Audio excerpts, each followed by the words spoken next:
Welcome to another episode of the Pastor's Call podcast. I'm your host, Joel Webb.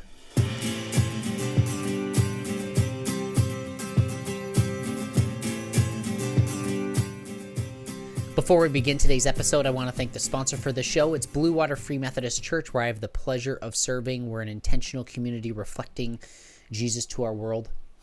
I'm so thankful for you, the listener, joining us in another episode where we explore the pastoral call by hearing the stories of those who have gone before. So if you are interested or pursuing the pastoral ministry or already in the pastoral ministry, our hope and our goal and our vision is that you're encouraged by hearing these different stories. Well, today I'm so excited to have joining me Lisa Lahring. She is the pastor at the Crossing Free Methodist Church, which is located in Durand, Michigan. Thank you so much for joining me, Lisa. Well, thank you for having me. Well, let's get right into it. I'd love for you just to share a little bit about yourself, who you are, your background, and what you felt your call to the ministry was. Okay. Well, I'm born and raised in Michigan, and just not too far from here, a little town of Linden. I was the youngest of four siblings. My nearest sibling is like 8 years older than me. I'm the baby of the family. So, raised in a non-Christian home. Don't ever remember going to church with my parents. I had a favorite aunt who was Catholic, and then my grandma was a Southern Baptist. So, really didn't understand the whole context of church or what it meant or anything like that. But my mom and dad eventually divorced. I think I'm like about fifth grade or something like that. But my mom's theory was always that she would never push religion down our throats. So amazingly, we had moved to another small town of Byron when I was in 8th grade. And around the age of 15, I felt a pull.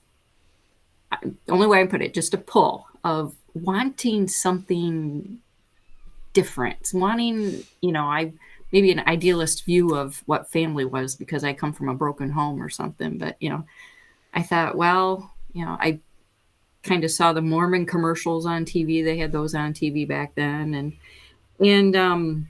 But I didn't know exactly what that pull was, but I had a group of friends at school that we were fun. We had nothing serious as far as, I want to say partying. I was never a partier or anything like that, but I guess I was in the intellects group at school, and I saw this group of kids that were a little different.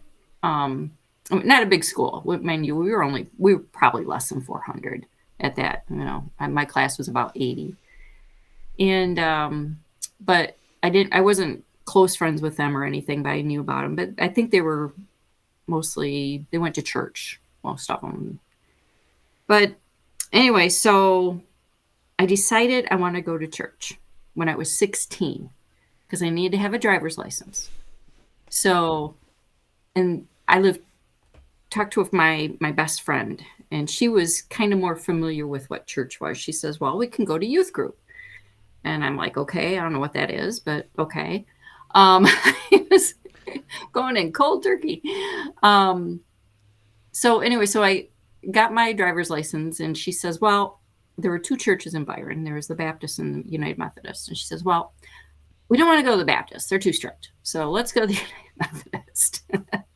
So I lived 2 blocks from the United Methodist Church, but I had to go out of town and get her and come back into town. And so we would go to church together on some Sundays. Some Sundays we decided, well, let's go somewhere else, go get get lunch or something somewhere instead of going to church. So, but anyways, like I said, I didn't have any clue. I had a little, one of those little New Testaments that they give you. I don't even know where I got it. I might have been like my sisters, like I said, I'm the youngest. My sisters were 15 and 13 years older than me. So they had boyfriends, and I don't know, I think they took me to church once or twice, and nothing significant. I remember sugar cookies at that church. So, but nothing like the stories of Jesus or anything like that. So I go to church and kind of get involved with the kids at the United Methodist Church. And like I said, these are Byron kids that I'm actually going to school with. I mean, so, um, but I we had my grandma's Bible, and I remember saying in church one day, we were all sitting in the pew together. I says, "How does my grandma's Bible work in this church?" She was Baptist. Those kind of things that you don't think about. So part of my ministry is, I don't assume people know everything when they come into the church.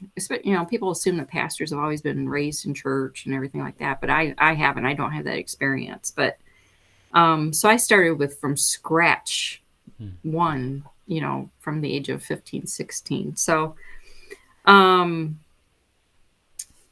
about that fall of my 16th year, I was in the high school band room, and sitting there. I was a drum major in the band, and I was a junior. And this guy walked in the band room. I'm like, oh, okay, that looks intriguing. So I started. Basically, I started going after him. But it was funny because this guy, I had actually dated his best friend in the prior spring, and I don't even remember this guy. Like I said, Byron was a small school, and I don't remember this guy at all. And long story short, ends up being my husband. And so he had seen me starting to come to church and stuff, and never talked to me, never approached me. I didn't, and then I kind of made my way to get to know him and stuff like that. And he's like, well, this is months later after we've been dating. He says, I thought you'd make a good wife. Not to mention the fact that me and his mother had the same birthdays. So really that became my Christian family.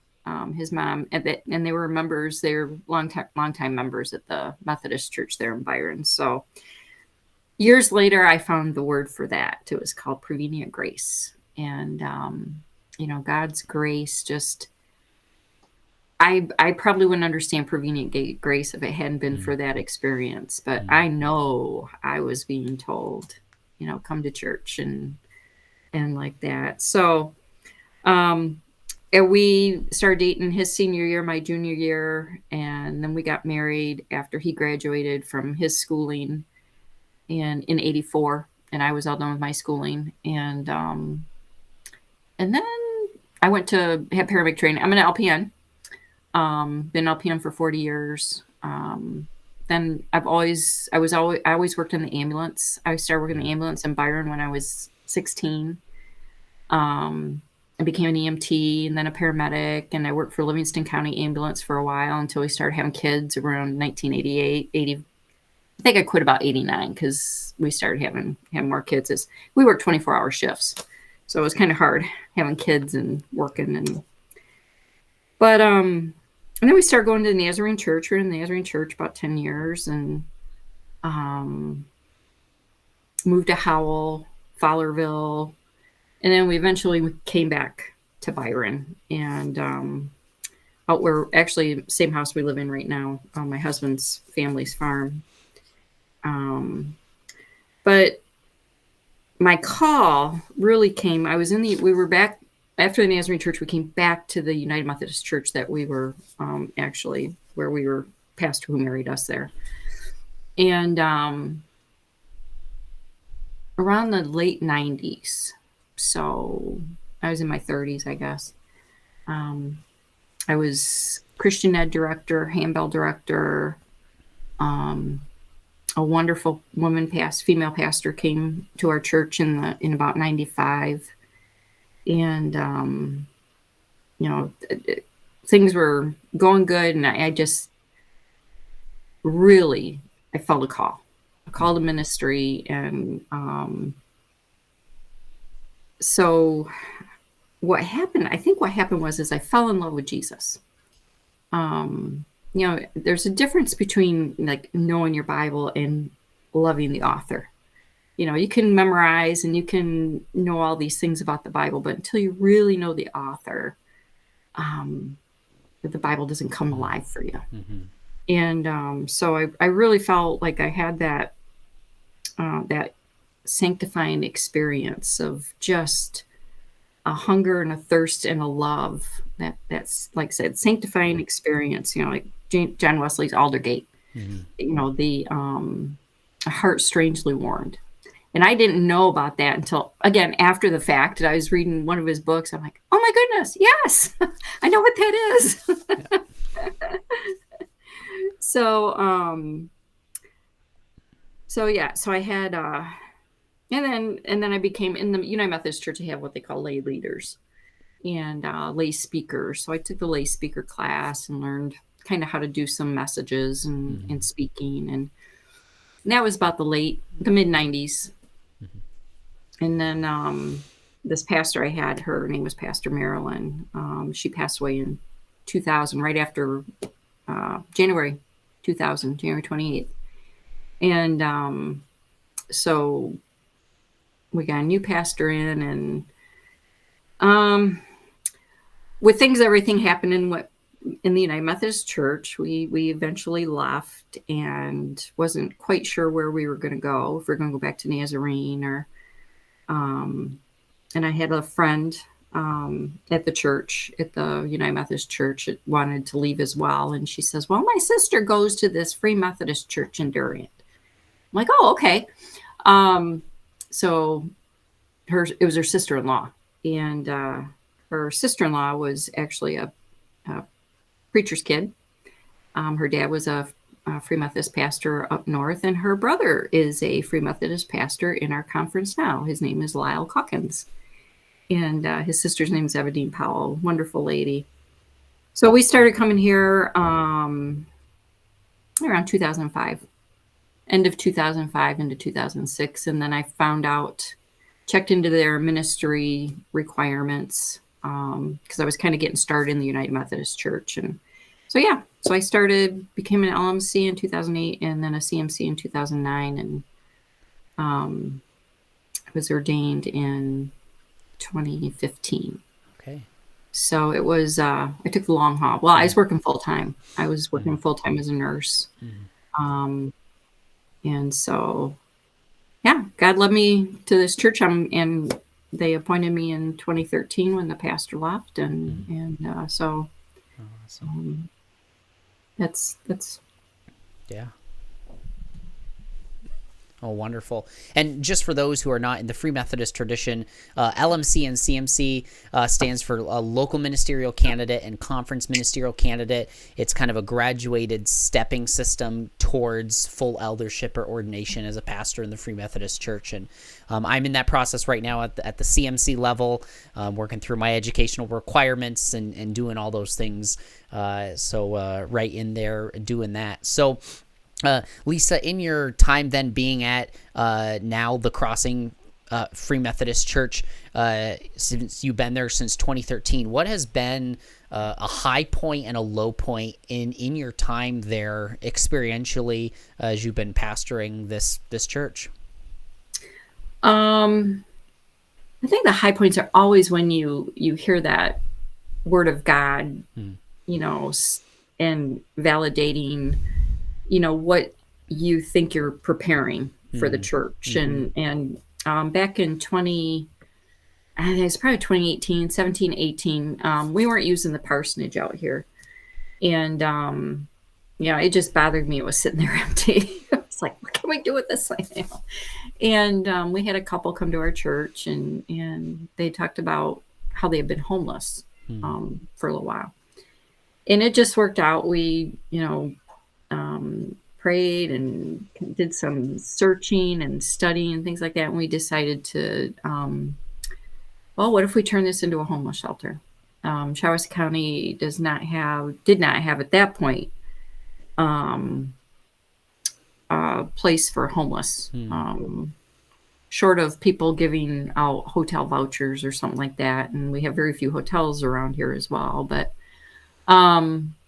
so we were able to achieve that. We got it. We opened in 2019. And unfortunately, we ended up closing the end of last year, 23. So we did for 4 years, and it was it was a different, it wasn't staffed. It wasn't, it was kind of like a big honor system Hmm. right there with, having somebody see a house. And we didn't take any rent. We paid for what they couldn't. So utilities and things like that, but until they could at least get on their feet and get out to the next Hmm. step. So we helped several people that way. But that's a big ministry. That's Hmm. a lot of Yeah. that's a lot.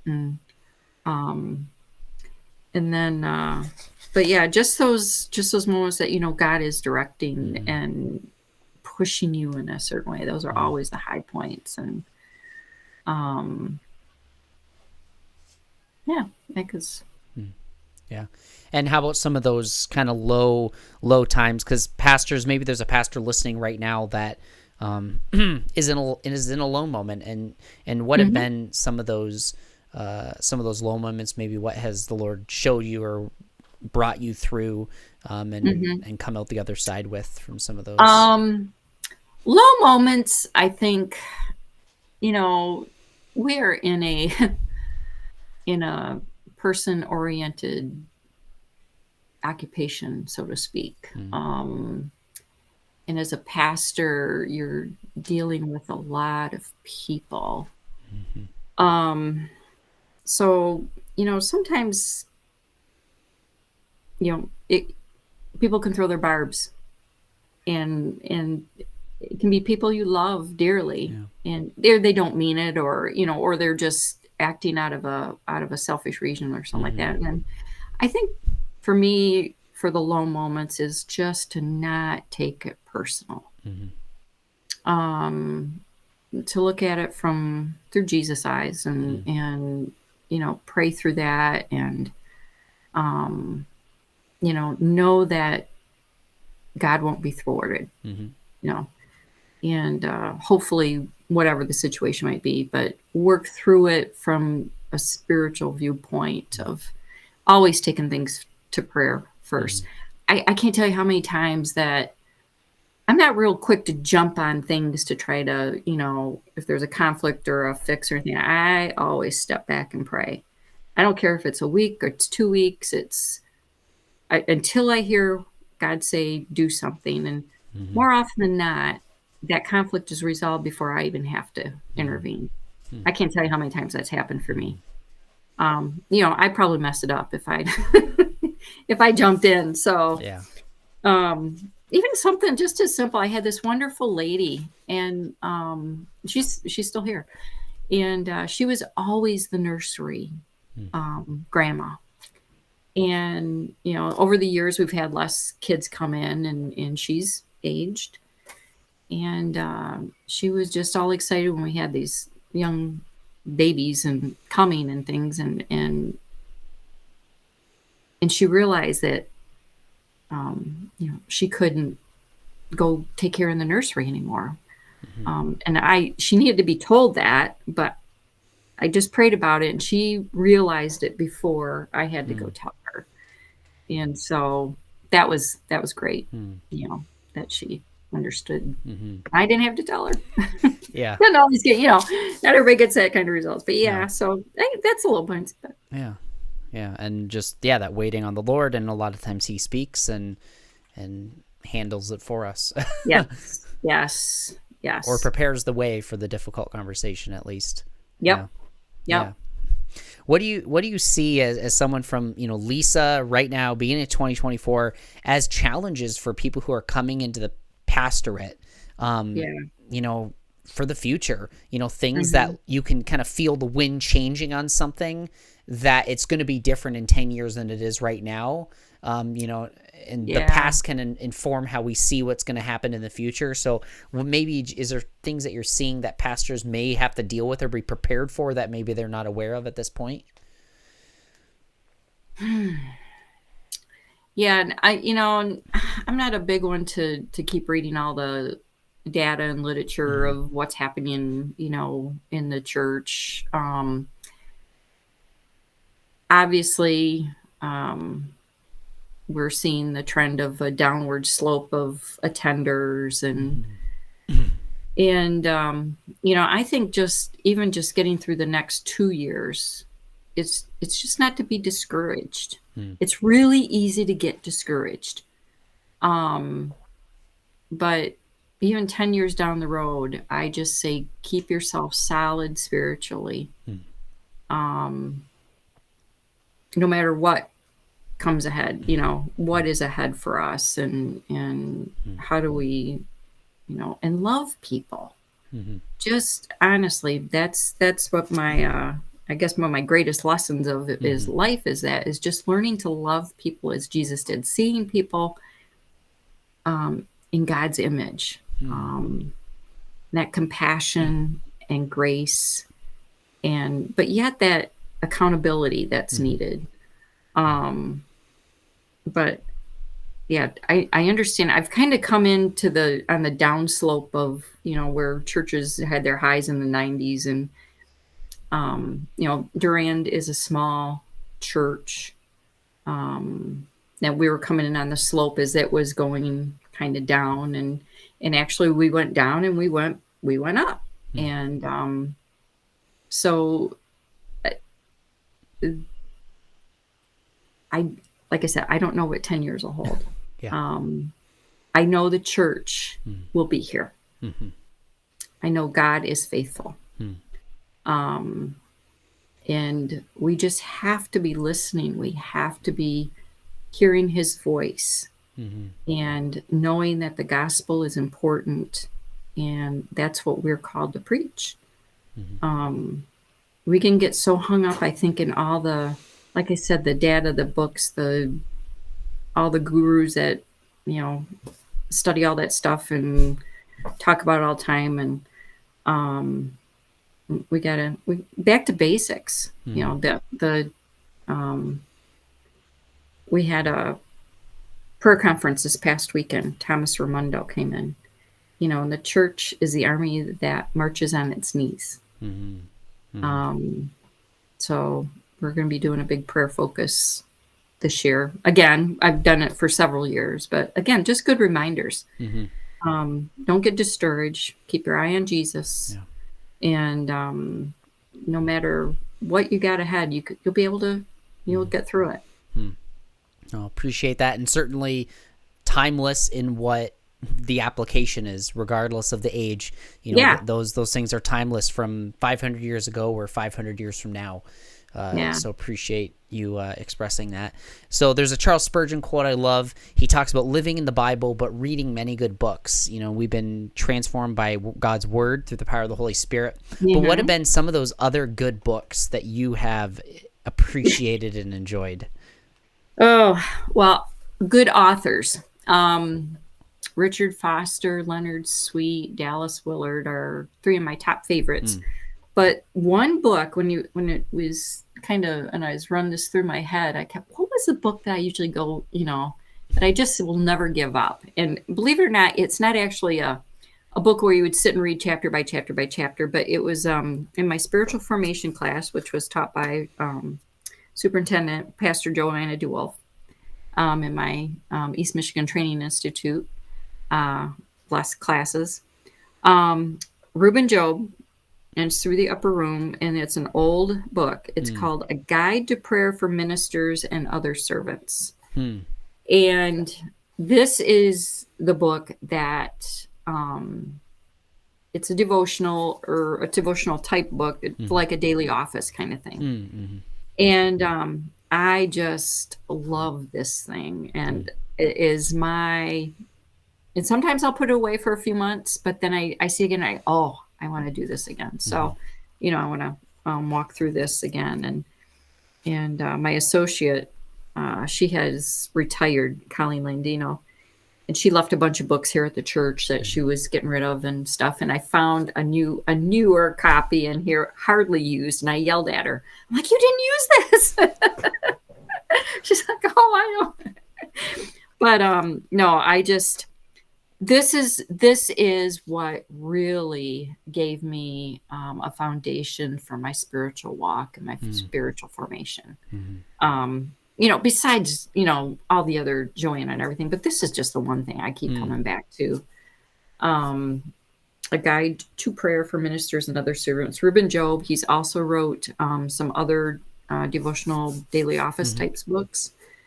I think this is from the 80s, but so yeah, those are Len Sweet. Got to meet him a few years ago, but Jesus, a Theophany, that was a really good book. And then, of course, Dallas Willard, there's Divine Conspiracy. And so, but yeah, that's kind of where my reading goes. Okay. Well, appreciate those recommendations. Those are going to be listed in the show notes for this episode. So everybody who's listening, you can find those on Amazon, and I can add them to my wish list. So, okay. Yeah, those will all be available there. Well, Lisa, I want to thank you so much for taking some time sharing your story and your journey, your call to being a pastor, and where you are today. So thank you. Well, thank you so much. And I want to thank the sponsor for the show. It's Blue Water Free Methodist Church. We're an intentional community reflecting Jesus to our world. And I, of course, want to thank you, the listener, for joining us on another episode of The Pastor's Call, where our hope, our goal, our vision is to encourage those who are interested, pursuing, or in the pastoral ministry by hearing the stories of those who have gone before. You can find our podcast wherever podcasts are found. You can find us on Facebook as well and YouTube. Please do subscribe to the podcast so you know when episodes come out every single Wednesday. So in the meantime, share this episode with your friends and family, share it with your pastor, and we'll see you then. God bless.